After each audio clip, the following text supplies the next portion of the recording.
Okay, വിവരങ്ങൾ നൽകിയത് Arjun കല്യാടും VS രഞ്ജിത്തുമാണ്. മറ്റു വാർത്തകളിലേക്ക് വന്നാൽ പാലക്കാട് ചിറ്റൂരിൽ വൻ സ്പിരിറ്റ് വേട്ട. പെരുമാട്ടി മല്ലൻചള്ള സ്വദേശി നാനേഷിന്റെ വീട്ടുപറമ്പിൽ നിന്ന് 446 ലിറ്റർ സ്പിരിറ്റ് പിടികൂടി. എക്സൈസ്, ചിറ്റൂർ സർക്കിളിലെ ഉദ്യോഗസ്ഥരും ജില്ലാ തോപ്പ് കോഡിലെ ഉദ്യോഗസ്ഥരും ചേർന്ന് നടത്തിയ പരിശോധനയിലാണ് സ്പിരിറ്റ് കണ്ടെത്തിയത്. ഇക്ബാൽ അറക്കൽ നമുക്കൊപ്പം. ഇക്ബാൽ അറക്കൽ, വലിയ സ്പിരിറ്റ് വേട്ടയാണല്ലോ, ആരുടെ ഉടമസ്ഥതയിലാണിത്? സുജയ, രഹസ്യ വിവരത്തിന്റെ അടിസ്ഥാനത്തിൽ ചിറ്റൂരിലെ എക്സൈസ് ഉദ്യോഗസ്ഥർ നടത്തിയിട്ടുള്ള പരിശോധനയ്ക്കിടയിലാണ് ഇപ്പോൾ ഈ കാണുന്ന 15 കന്യാസുകളിലായി സൂക്ഷിച്ചിരുന്ന 446 ലിറ്റർ സ്പിരിറ്റ് ഇപ്പോൾ പിടികൂടിയിരിക്കുന്നത്. ഈ ചിറ്റൂരിലെ എക്സൈസ് ഉദ്യോഗസ്ഥരുടെയും അതുപോലെ തന്നെ ജില്ലാ തോപ്പ് സ്ക്വാഡിലെ ഉദ്യോഗസ്ഥരുടെയും നേതൃത്വത്തിലായിരുന്നു പരിശോധന.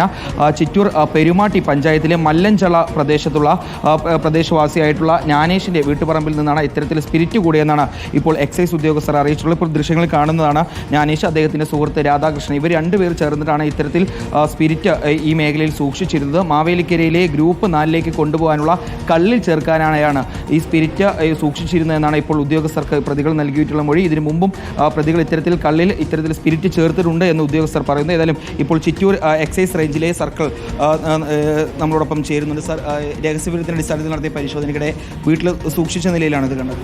അതെ, ഇന്ന് രാവിലെ പാലക്കാട് തോപ്പ് സ്ക്വാഡ് പാർട്ടിയും ചിറ്റൂർ സർക്കിൾ പാർട്ടിയും സംയുക്തമായി നടത്തിയ പരിശോധനയിലാണ് ഈ നാനേഷ് എന്നാളുടെ വീട്ടിനകത്തായിട്ടും അതുപോലെ എൻ്റെ പറമ്പിലും 446 ലിറ്റർ സ്പിരിറ്റ് 15 കന്നാസുകളിലായിട്ട് സൂക്ഷിച്ചിട്ടുള്ളത് പിടികൂടിയിട്ടുള്ളത്. എവിടെ നിന്നാണ് കൊണ്ടുവന്നതെന്ന് പറയുന്നുണ്ട്? സ്പിരിറ്റ് എവിടെ നിന്നവർക്ക് കിട്ടും? ഇല്ല, അത് അന്വേഷണത്തിൽ അറിയേണ്ട കാര്യങ്ങളാണ്. ഇതിൽ ഇപ്പോൾ അവർ കൊണ്ടുപോകുന്നത് മാവേലിക്കര റേഞ്ചിലെ ഗ്രൂപ്പ് 4-ലെ ടോളി ഷോപ്പുകളിലേക്ക് കൊണ്ടുപോകുന്ന കള്ളിൽ കലക്കാനായിട്ടാണ് സൂക്ഷിച്ചിരിക്കുന്നതെന്നാണ് അവർ പറഞ്ഞിട്ടുള്ളത്. കഴിഞ്ഞ ദിവസങ്ങളെല്ലാം ഇവർ മാവേലിക്കരയിലേക്ക് ഇത്തരത്തിൽ കള്ള് കൊണ്ടുപോകണം, അതിലെല്ലാം സ്പിരിറ്റ് ചേർത്തിയതായിട്ട് ഇവർ മൊഴി നൽകിയിട്ടുണ്ട്. എന്താ നിങ്ങൾക്ക് കണ്ടെത്താൻ സാധിച്ചു? ഇല്ല, അങ്ങനെ കൃത്യമായിട്ടുള്ള മൊഴിയില്ല. കൂടുതൽ അന്വേഷണം നടത്തി ഇവിടെ മൊഴി രേഖപ്പെടുത്തിയിട്ട് മറ്റു കാര്യങ്ങൾ തീരുമാനിക്കും. ഇനി അടുത്ത നടപടി എന്ന് പറയുന്നത് എങ്ങനെയാണ്? ഇതിപ്പം ഇവരെ എന്തായാലും കോടതിയിൽ ഹാജരാക്കി റിമാൻഡ് ചെയ്യും. തുടർന്ന് ഇതിൻ്റെ കേസ് അന്വേഷണ ഭാഗമായിട്ട് കൂടുതൽ പ്രതികളുണ്ടോ എന്നുള്ള കാര്യത്തെക്കുറിച്ച് അന്വേഷണം നടത്തുന്നു. ചിറ്റൂർ മേഖലയിൽ നിന്നാണ് കേരളത്തിലേക്ക് പല ഭാഗങ്ങളിലേക്കും കൂടുതൽ കള്ള് പോകുന്നത്. അപ്പോൾ ആ മേഖലയിൽ ഇപ്പോൾ ചിറ്റൂർ കേന്ദ്രീകരിച്ച് പരിശോധന തുടരുക, സ്പിരിറ്റ് വേട്ട തുടരുക, എന്താണ് നിങ്ങളുടെ തീരുമാനം? ചിറ്റൂർ കേന്ദ്രീകരിച്ച് ശക്തമായ പരിശോധന Chittur range party, circle party, അതുപോലെ തോപ്പ് സ്ക്വാഡ് പാർട്ടി എല്ലാവരും നടത്തി വരുന്നുണ്ട്.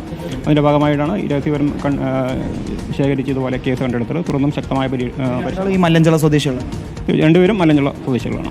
ഇതാണ് ഈ രണ്ടുപേർ, അതായത് ഒന്ന് ജ്ഞാനേഷ്, പെരുമാട്ടിയിലെ മല്ലൻചള സ്വദേശിയായിട്ടുള്ള ജ്ഞാനേഷ്, അയാളുടെ സുഹൃത്തായിട്ടുള്ള രാധാകൃഷ്ണൻ, ഇവർ രണ്ടുപേർ ചേർന്നാണ് ഇത്തരത്തിൽ ഈ 15 കന്യാസുകളിലാക്കി ഈ 446 ലിറ്റർ സ്പിരിറ്റ് വീട്ടിനകത്ത് സൂക്ഷിച്ചിരുന്നത്. കള്ളിൽ ചേർക്കാനായിരുന്നു ഈ സ്പിരിറ്റ് സൂക്ഷിച്ചിരുന്നത്. ഏതായാലും എക്സൈസ് ഉദ്യോഗസ്ഥർക്ക് ലഭിച്ച വിവരം കറക്റ്റായിരുന്നു. ആ വിവരത്തിൻ്റെ അടിസ്ഥാനത്തിൽ ഉദ്യോഗസ്ഥർ പരിശോധന നടത്തുന്നു. കൃത്യമായി തന്നെ ഈ സ്പിരിറ്റ് ശേഖരം പിടികൂടുകയായിരുന്നു. സുജയ.